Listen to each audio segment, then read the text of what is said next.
Untuk mengukur tekanan darah, kita memerlukan alat pengukur tekanan darah atau sphygmomanometer atau tensimeter dan stetoskop. Untuk memastikan bahwa tekanan darah yang kita dapatkan akurat, maka pasien yang akan kita ukur harus dalam keadaan santai atau rileks, tidak baru merokok, tidak baru minum kopi, dan silahkan pasien duduk dengan kaki lurus selama lebih dari 5 menit. Letakkan bantal di atas paha pasien dan pastikan tangan sejajar dengan jantung. Sangat penting, tangan sejajar dengan jantung atau hasil pengukuran tidak akan akurat. Identifikasi letak arteri brachial di atas antecubital fossa. Balut dengan manset yang kempes mengelilingi lengan. Dan bagian bawah manset harus berada 2,5 cm di atas antecubital fossa. Rabalah denyut radial atau brachial dengan satu tangan dan tangan satunya memompa manset. Ketika denyutan menghilang, maka lihat tekanannya dan tambahkan pompaan sebanyak 20-30 mm merkuri. Kempiskan manset sepenuhnya dan tunggu selama 15 detik untuk melanjutkan. Tempelkan diafragma stetoskop di atas pembuluh darah yang berdenyut, namun jangan terlalu menekannya. Segera pompa manset hingga pada tekanan sebelumnya, lalu perlahan kempiskan manset sekitar 2-3 mm merkuri per detik. Ketika kita mendengar dua denyutan yang berurutan, maka perhatikan.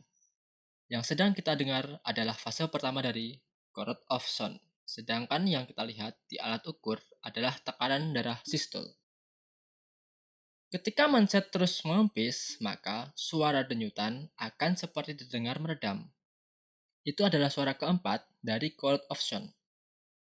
Lalu, akan menghilang sepenuhnya dan ini adalah fase kelima dari chord of sound. Yang terbaca pada alat ukur ketika suara sepenuhnya menghilang adalah tekanan diastol. Tunggu sekitar 15 detik untuk melakukan pengukuran kembali dan rata-ratakan hasil yang diperoleh. Tekanan darah sistol harusnya tidak lebih dari 120 mm merkuri, sedangkan tekanan darah diastol harusnya tidak lebih dari 80 mm merkuri. Jika tekanan darah terlalu tinggi, maka disebut dengan hipertensi atau tekanan darah tinggi. Sedangkan hipotensi atau tekanan darah rendah adalah ketika tekanan darah sistol kurang dari 90 mm merkuri atau tekanan darah diastol kurang dari 60 mm merkuri. Jika Anda menemukan bahwa hasil tekanan darah di lengan terlalu tinggi secara tidak normal, maka cobalah untuk mengukur tekanan darah di bagian paha. Namun, suruh pasien untuk terentang atau tengkurap saat melakukan pengukuran. Lingkarkan manset di sekitar paha. Manset seharusnya berada di atas arteri poplitea di belakang lutut. Dan bagian bawah manset harus berada 2,5 cm di atas patella. Ulangi proses tersebut dengan meraba denyut nadi poplitea. Tekanan darah sistol di bagian paha biasanya 10-40 mm merkuri lebih tinggi dari tekanan darah di lengan. Sedangkan tekanan darah diastol hasilnya akan sama dengan yang di lengan. Jika tekanan darah di paha ternyata lebih rendah daripada tekanan darah di lengan, maka pasien dicurigai mengalami koaktasio aorta. Untuk pasien yang lebih muda dan untuk kenyamanan pasien, maka kita bisa melakukan pengukuran tekanan darah tambahan di betis atau di pergelangan kaki yang lebih terlihat nyaman. Ketika melakukan pengukuran tekanan darah, hindari pengukuran di lengan yang terpasang infus. Hindari pengukuran di lengan yang mengalami fistula arteriovenosa. Hindari pengukuran pada daerah sejajar dengan bekas operasi payudara atau operasi lain. Hindari pengukuran pada daerah trauma atau daerah yang sakit. Untuk pengukuran tekanan darah yang akurat, kita harus menggunakan ukuran manset yang tepat.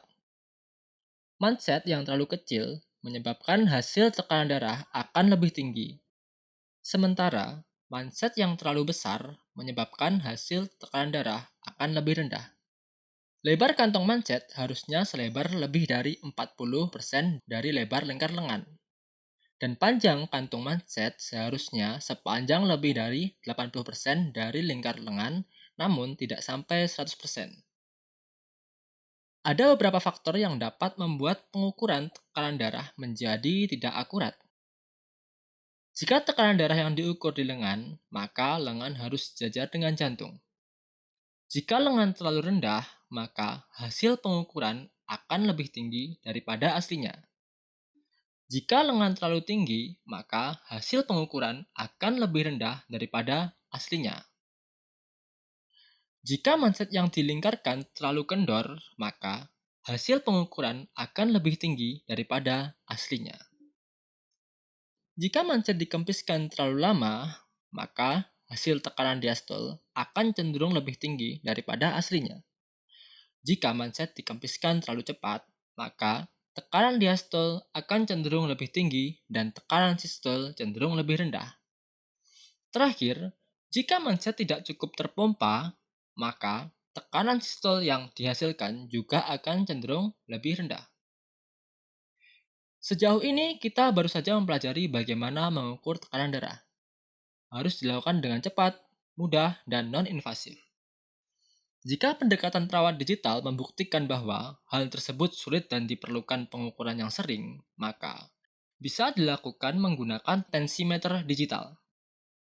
Prosedurnya hampir sama dengan tensimeter air raksa atau tensimeter anaerob. Balutkan manset di bagian yang akan diukur seperti sebelumnya dan beri jarak 2,5 cm di bagian bawah. Jika tensimeter manual harus memompa dan mengepiskan kantung manset, namun kali ini hanya mengatur tensimeter digital sesuai kebutuhan dan mulai aktifkan pengukuran. Jika didapatkan nilai yang abnormal, maka cobalah untuk melakukannya dengan pendekatan auskultasi seperti yang sebelumnya. Baiklah, sekarang mari kita bahas beberapa cara melakukan pengukuran tekanan darah pada beberapa kondisi khusus. Pada anak-anak, caranya tetaplah sama. Mungkin kita disulitkan oleh mereka yang tidak bisa diajak bekerja sama dalam pengukuran ini. Dengan memperkenalkan prosedur melakukan peragaan singkat di hadapannya, mungkin akan membuatnya lebih tenang. Pada ibu hamil, biasanya tekanan darah sistolik dan diastolik mereka akan turun 5 hingga 10 mm merkuri pada trimester 1 dan 2. Pada trimester 3, tekanan darah akan kembali normal. Sedangkan hasil tekanan darah yang tinggi pada ibu hamil menandakan bahwa mereka sedang mengalami preeklamsi. Terakhir, tekanan darah akan meningkat seiring dengan bertambahnya usia. Mereka yang berusia lebih tua biasanya memiliki tekanan darah yang lebih tinggi, dan pada usia lebih dari 50 tahun, tekanan darah sistolnya akan lebih tinggi, namun tidak pada diastol. Kita dapat menggunakan tensimeter dan stetoskop untuk mendiagnosa pulsus paradoxus, yang sering menandakan bahwa pasien sedang mengalami tamponade jantung, perikarditis konstriktif, atau penyakit paru obstruktif. Catat tekanan ketika terdengar 2 denyut jantung yang berurutan. Itu adalah fase pertama dari chord of sound. Dengarkan terus suara denyutan. Jika pasien mengalami pulsus paradoxus, maka tidak akan terdengar suara nadi ketika inspirasi. Namun, suara akan terdengar kembali seiring menurunnya tekanan di manset. Catat berapa jarak antara fase pertama chord of sound pertama tadi dengan suara nadi pertama yang terdengar ketika inspirasi. Jika jarak keduanya di atas 10 mm merkuri, maka mengindikasikan bahwa pasien tersebut positif pulsus paradoxus.